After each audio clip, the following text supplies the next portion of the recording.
guys! Welcome back to my YouTube channel.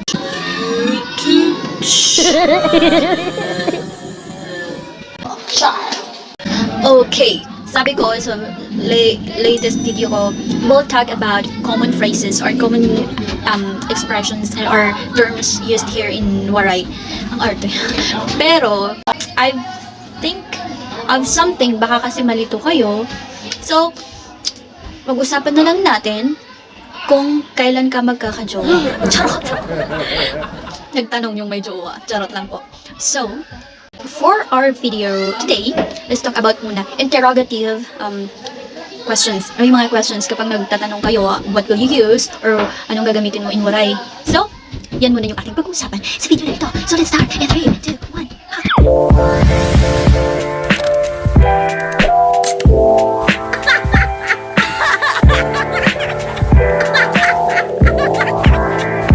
So, let's start our WH questions and H questions.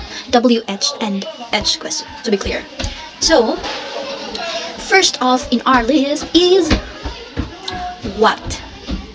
In Waray, nano. Diba usually, what is answerable by things. Yung supposedly, yung isasagot mo is, usually is objects. Diba kapag what? Example, what is your name? In Waray, nano imo ngaran. Okay? Again, what is your name? In Waray is nano imo ngaran. Again, nano imo ngaran. Okay. Next naman tayo is where. Where. Of course, you're asking direction. So where is diin. Halimbawa, when you're asking for direction, where is the church? And you will answer the direction. What? But of course, direction, yes. In Waray naman, diin ang simbahan. Again, diin ang simbahan. Kapag nagtatanong kayo sa mas matanda, you should use po. Halimbawa, diin po ang simbahan. Ay, wait. Meron pa kaming isang ginagamit kapag nagtatanong din ng where. Di ba sabi ko, diin. Mayroon pa kaming isa, it is hain. Parehas lang din naman ginagamit yan. At saka, same din naman, it is answerable. So, balik tayo, hain. Ay, sorry, dami patalas. Tapos ang daming tumatawa, tapos ang daming patalas. I'm sorry for patalas again. Okay, so ginagamit namin is hain. Hain. Same. Si Kuya! Oh no! Next question is when.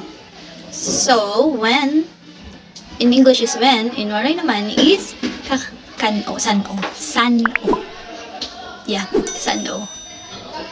Pahamak, nawala ko sa vlogging. Ang dami yung storbo. So, yun. Nawala na ako. So, san-o. For example, when will you come? In Waray, san o ka maabot? Mr. Right. Mr. Right ka ba? Kailan ka darating? Oh, Mr. Right dating. Pangit. Sing the girl. Okay, next up is why? Why? Kapag iniwanan ka ng jowa, mapapatanong ka ng why? Why did you leave me? In Waray, na makikibayaan mo ak. Na makikibayaan mo ak. Kapalik-balik ba ako? Charot. So, naman is why. Char. May paluha effect. Okay, next up is how. How could you say you love me when you believe me? Sing like a girl. Charot. Mali-mali yung lyrics. I'm sorry. Next is how in Waray is paanano. Di ba yung why did you leave me? Ay, yung how could you say you love me? In Waray, paanano mo na si Ring nanay ko gumaka sa ako. Deep. I'm so deep. Hugot girl. Okay, next up is who. Alam mo yung mga naisip ko mga example talaga about sa So, who?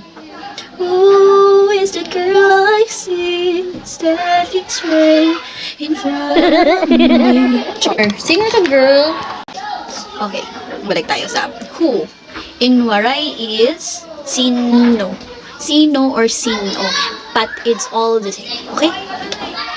Halimbawa, who is that girl I see in front of me? Ang haba na. Example, who is that girl? In Waray, sino ito na babae? Sino ito na babae? Char. Kapag nagtatanong ka sa jowa mo, tapos nakikipag-break, tapos sasabihin mo, sino ito na babae? Pak. Sana all, diba? Sana all may tinatanong. Iba, nag-live na lang eh. Ang iba, ginughost ka. Hindi ka na makakatanong, sino yung babae mo? Ang iba, live without even further notice. Basta, nag-iiwan na lang bigla, diba? Shout out to ghosters dyan. Hello po, ako po yung nag-ghost. Okay, so we're back for our lesson, the interrogatives. Dami kong patalastas today. Next is, how much? Ay, sinali ko to na how much kasi usually talaga nagtatanong naman talaga tayo ng how much.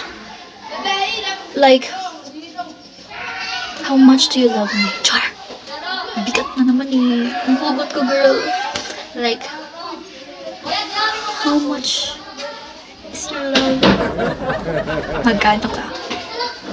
Charot lang. Okay.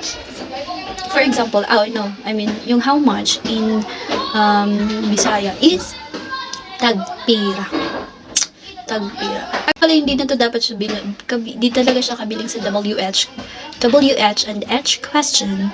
Sinali ko lang siya kasi I want you to know kapag bibili kayo in Waray, I just want you to ask how much have you left for yourself? Sabi, hugot na naman tayo, girl. So, how much? In Waray is tagpira. Halimbawa, ganito. How much is this? How much is this pen? Pabhebe na naman. How much is this pen? Kapag naman, in Waray, tagpira ini nga ballpen. Tagpira ini nga ballpen. Okay. So, before we close this topic, let's review our topic for today. The ano yung mga question? WH and H question. Very good. So I forgot to tell you kung ano yung question in Waray. Question. Basta question. In Waray, it is Pakiana. Diba? Hindi ko nasabi, sorry. Huli naman at may habol din. Question is Pakiana. So those ano yung mga WH question and WH and H question, the who, the what, the where, the when, the why, and the how. Six interrogative yung binigay ko sa inyo. Sana naman sapat na ang aking naibigay. Okay. Who, ano yung waray ng who? Sino or sino? Ang what? Nanu. Very good. Why? Naman. When? San-o. Ano ba yung hindi ko nasabi? Where? Hain. Diin. Hain or diin. Tapos yung isa yung how. Paanano. Yung how at saka yung paanano, dapat yung question mo, yung pagbubuo ng question is answerable. It is dapat answerable by ways or kung paano mo nagawa. Like, yeah, ways or pamamaraan. Yan yung mga basic. So, yung pahabol na sinali ko is how much. In Waray is I'm sure parang tama. Waray ng how much is tagpira. Okay. So, that's it for today, guys. Thank you for bearing with me. Thank you for choosing happily. Charot. Thank you for opening this video. I'm so glad that you ended it. I'm thankful na umabot kayo dito sa video na to. I'm so thankful. Very, very, very, very thankful. Kaya, follow nyo ako. Charot. Like, subscribe, and hit notification bell below. By the way, hopefully, you've enjoyed our video and you've learned something. Yan yung importante dito. You've learned something, okay? So, let's together, let's learn and be confused in this Waray lesson 101. Nasuka. Okay. So, for our next video, comment kayo kung ano pa yung mga gusto nyong malaman sa Waray. So, thank you guys for watching. Damong salamat.